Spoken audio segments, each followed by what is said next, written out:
رسول اللہ نحمده ونصلي على رسوله الكريم جزا الله أن محمد صلى الله عليه وسلم ما هو أهله.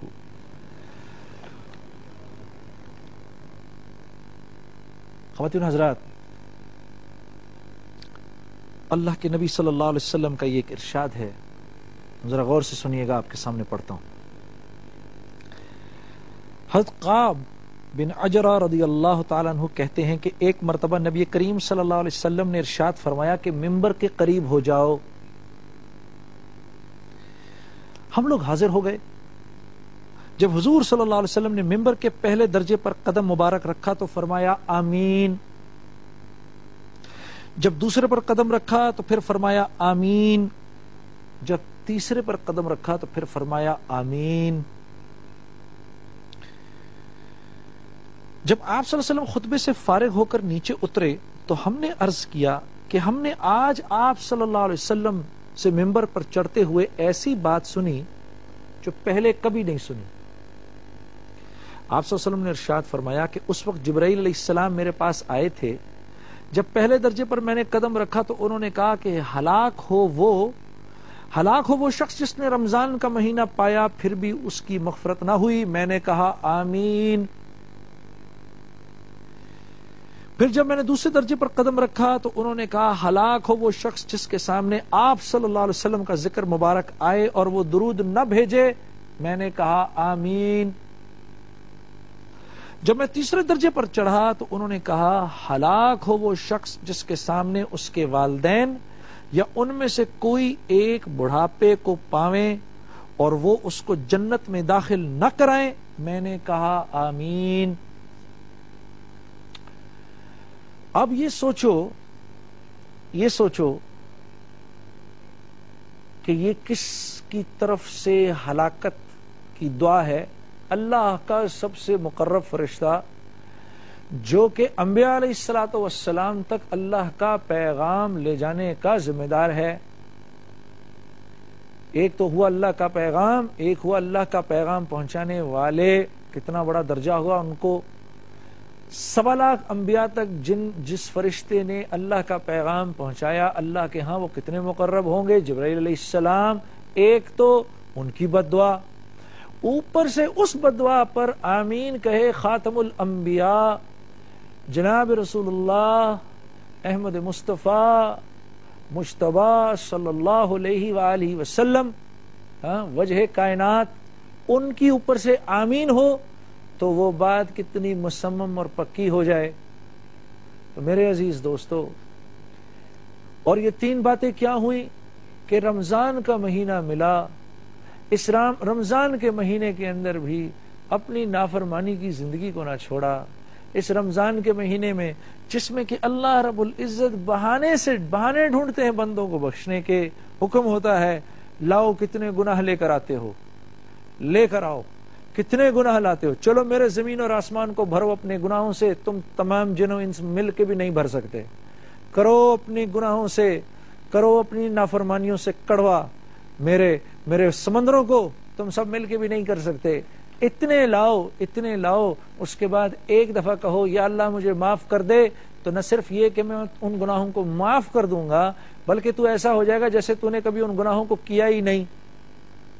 جس مہینے میں نوافل کا اجر فرائض کے برابر ہو، جس مہینے کے ہر دن 6 لاکھ وہ لوگ جن کا نام جہنم کے لیے لکھ دیا گیا اللہ جہنم سے نکال کر جنت میں ڈالنے والے بن جائیں، جس کی شب قدر کے اندر اتنے معاف ہوں جتنے پورے مہینے میں معاف ہوں، اور چاند رات میں اتنے معاف ہوں جتنے شب قدر اور باقی پورے مہینے میں معاف ہوں، تو آدمی اس مہینے میں بھی اپنے آپ کو معاف نہ کرا سکے. ایسا نافرمان ہو. کون ہے وہ ویسا نافرمان کہ اللہ فرما رہے ہیں یا ایھا الانسان ما غرک بربک الکریم. اے انسان بتا اتنے کریم رب کو چھوڑ کر تو کہاں جا رہا ہے، کس کے پاس جا رہا ہے؟ کیا کوئی ہم سے بڑا کریم ہے؟ ہم تو رب ہو کے نہیں جانتے کہ اتنا بڑا کوئی کریم ہے. تو مخلوق ہو کر کس کی طرف جاتا ہے؟ دکھا ہم سے بھی زیادہ کریم کو دکھا. اور پھر جس انسان کا مجھ پر آپ پر اتنا بڑا احسان، تو اللہ کے نبی فرما رہے ہیں اور جبرائیل فرما رہے ہیں کہ ان کا نام آئے اور درود زبان پر نہ آئے، واقعی یہ مسلمان بہت ہی کم ظرف ہے۔ اتنے بڑے جس محسن کی وجہ سے نماز ملی، جس کی وجہ سے اسلام ملا، ایمان ملا، جس کی وجہ سے روزے ملے، جس کی وجہ سے زکوٰۃ ملی، ارے جس کی وجہ سے اللہ ملا، جس کی وجہ سے اللہ ملا، بعد از خدا بزرگ توئی، قصہ مختصر، ہاں، جس ذات کی وجہ سے اللہ ملا، اسی کا نام سن کے زبان پر درود نہ آئے میرے عزیز دوستو، تو واقعی بڑی کم نصیبی ہے۔ اور ہاں ماں باپ زندہ اور ماں باپ ہوں اور بڑھاپے کو پہنچ جائیں، ہائے ہائے ہائے، اور اس ماں باپ کی آدمی، آپ کو پتہ ہے کہ باپ کی دعا اور اللہ کے درمیان کوئی حجاب نہیں ہے، اللہ کے باپ کی دعا اور اللہ کے بیچ میں کوئی حجاب نہیں۔ باپ کی ناراضگی اللہ کی ناراضگی ہے۔ اللہ کے نبی نے عرش پر ایک صحابی کی آواز سنی قرآن پڑھتے ہوئے، جبرائیل سے پوچھا یہ حارثہ کی آواز کیسے آ رہی ہے یہاں پر؟ تو جبرائیل نے عرض کیا، یا رسول اللہ صلی اللہ علیہ وسلم، ماں کا بڑا فرما بردار ہے۔ حضرت موسیٰ علیہ السلام نے ایک دفعہ اللہ سے پوچھا، اے اللہ یہ بتا جنت میں میرا ساتھی کون ہے؟ اللہ رب العزت نے فرمایا فلاں قصائی۔ بڑے حیران ہوئے کہ میں تو سمجھ رہا تھا کوئی بہت بڑا کوئی نبی ہوگا، یہ قصائی۔ آپ اس کو ڈھونڈتے ہوئے پہنچ گئے، وہاں دیکھا تو وہ گوشت کاٹ رہا ہے، سارا دن اس کو دیکھتے رہے، یہ تو کوئی ایسی خاص بات نہیں کرتا۔ خیر شام کے وقت اس نے کچھ گوشت لیا، اپنی تھیلی میں ڈالا اور چل پڑا۔ حضرت موسیٰ علیہ السلام نے کہا، بھائی میں یہاں مسافر ہوں، میری مہمانی کرو گے؟ اس نے کہا، بھائی آپ بھی چلو میرے ساتھ۔ اس کو لے گیا، شہر کے تھوڑے سے باہر ایک جھونپڑی کی طرف لے گیا، وہاں پر اس نے گوشت کو لیا اور پتیلے میں ڈالا اور اس کو ابالنا شروع کیا، اور اندر جھونپڑی کے گیا، ایک بوڑھی عورت کو گود میں اٹھایا، اس کو لا کے بٹھایا، اس کا منہ دھویا، اس کے بال بنائے، اس میں تیل لگایا۔ اس کے بعد جب وہ گوشت گل گیا تو کچھ تھوڑا سا نکال کے موسیٰ علیہ السلام کو بھی کھانے کو دیا، اور کچھ لے کے دانتوں میں چبا کے اس عورت کے منہ میں ڈالتا گیا۔ وہ کھاتی گئی اور منہ میں کچھ بڑبڑاتی گئی۔ موسیٰ علیہ السلام اس کے قریب آئے اور پوچھا، یہ کون ہے اور یہ کون ہے؟ کہا جی یہ میری ماں ہے۔ کہا اچھا یہ کیا منہ میں بڑبڑا رہی ہے؟ کہا تھوڑی سی پاگل ہو گئی ہے، سٹھیا گئی ہے عمر کی وجہ سے، کہتی ہے اللہ تجھ کو موسیٰ کا ساتھی بنائے۔ موسیٰ علیہ السلام نے کہا، اللہ اکبر اللہ اکبر، میں موسیٰ ہوں اور تجھ کو یہ بشارت دینا چاہتا ہوں کہ تیری ماں کی یہ دعا قبول ہوئی۔